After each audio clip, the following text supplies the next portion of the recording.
राजस्थान के 309 शहरों में एक साथ चुनावी घंटी बजेगी। 13 अगस्त को यह तय होगा कि आपकी वार्ड की किस्मत में महिला आरक्षण है या ओबीसी एससी एसटी रिजर्वेशन। और प्रत्याशी भूल से भी ऊंट या बैलगाड़ी या लाउडस्पीकर मंगवा ले तो सीधा नामांकन खतरे में पड़ जाएगा। आज पूरा गणित समझेंगे कि 10,000 से ज्यादा वार्ड हैं, करोड़ों का बजट है, खर्च की नई लिमिट है सिर्फ थिंक 360 पे। नमस्कार, मैं प्रदीप हूं, आप थिंक 360 देख रहे हैं। तो ये खबर क्यों जरूरी है? राजस्थान में लंबे समय से टलते आ रहे नगरीय निकाय चुनावों की घड़ी आ पहुंची है कोर्ट के डंडे के बाद। राज्य निर्वाचन आयोग की तैयारियों के मुताबिक प्रदेश के सभी 309 नगरीय निकायों यानी नगर निगम, नगर परिषद और नगर पालिका में चुनाव अगले महीनों में होने, और इसके लिए 15 अगस्त से 15 नवंबर 2026 के बीच 2 चरणों में मतदान होगा। लेकिन उससे पहले 13 और 14 अगस्त को एक बेहद अहम प्रक्रिया होने जा रही है।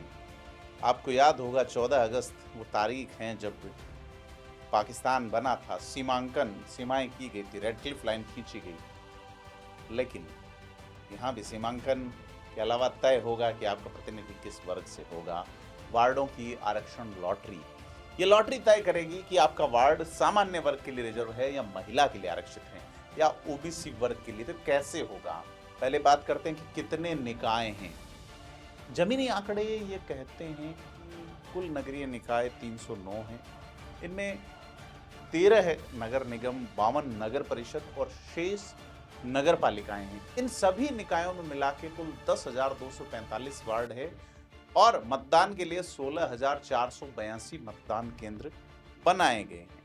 कुल मतदाता 1,43,00,000 हैं। चुनाव आयोग का यह कहना है एक शरण के निकाय चुनाव कराने के लिए करीब 60,000 कर्मचारी और 50,000 पुलिसकर्मी चाहिए होते हैं। इसलिए चुनाव 2 चरणों में हो रहे हैं। अब आप देखिए कि 1.5 करोड़ से कम मतदाता जहां हैं और अगर शेष इससे भी 3 गुना ज्यादा या उससे भी अधिक मतदाता पंचायत चुनाव में होंगे तो वहां कितने चरणों में चुनाव होगा? क्योंकि पंचायतों का क्षेत्र भी बड़ा फैला हुआ है, क्षेत्रफल गजब का है। तो बड़ी चीज ये है कि आरक्षण की लॉटरी पे बात करनी बनती है, प्रशासनिक तैयारियों पे बात करते हैं। तो हमने कहा असली मुद्दा कि आरक्षण की लॉटरी की प्रक्रिया क्या होगी। यह लॉटरी हर जिले में जिला कलेक्टर की अध्यक्षता और निगरानी में होगी, यानी जिला निर्वाचन अधिकारी जो होते हैं। स्वायत्त शासन विभाग ने सभी जिला कलेक्टरों को इसके लिए अधिकृत किया है कि वे अपने अपने जिले में वार्डों का वर्गवार यानी एससी, एसटी, ओबीसी, अनरिजर्व्ड और वुमेन रिजर्वेशन को पारदर्शी तरीके से तय करें। अब इस नगरीय निकायों में महिलाओं का रिजर्वेशन 33% रहेगा, यानी एससी की अगर 100 सीटें हैं तो 33 सीटें उन्हीं 100 में से महिलाओं की रिजर्व रहेगी और यही बाकी वर्गों में होगा। तो अगर बात करें निकाय प्रमुखों की यानी मेयर, सभापति और चेयरमैन जो होंगे, उनके पदों के लिए आरक्षण की लॉटरी संभावित रूप से 14 अगस्त को डीएलबी यानी स्वायत्त शासन निदेशालय में निकाली जाएगी। और एक अहम बिंदु ये भी है कि सरकार को ओबीसी कमीशन की रिपोर्ट मिल चुकी है, जिसके बाद अब जल्द ओबीसी रिजर्वेशन की तस्वीर भी साफ होने की उम्मीद है। याद रहे कि राज्य हाईकोर्ट के सख्त रुख और तय सीमा के दबाव के बाद ही भजनलाल सरकार यह प्रक्रिया शुरू करवा पाई। और पहले वार्डों के पुनर्सीमांकन और मतदाता सूची पुनरीक्षण के नाम पर चुनाव लगातार टलते रहे। अब बड़ा सवाल यह है कि प्रत्याशियों के लिए खर्च की सीमा क्या होगी।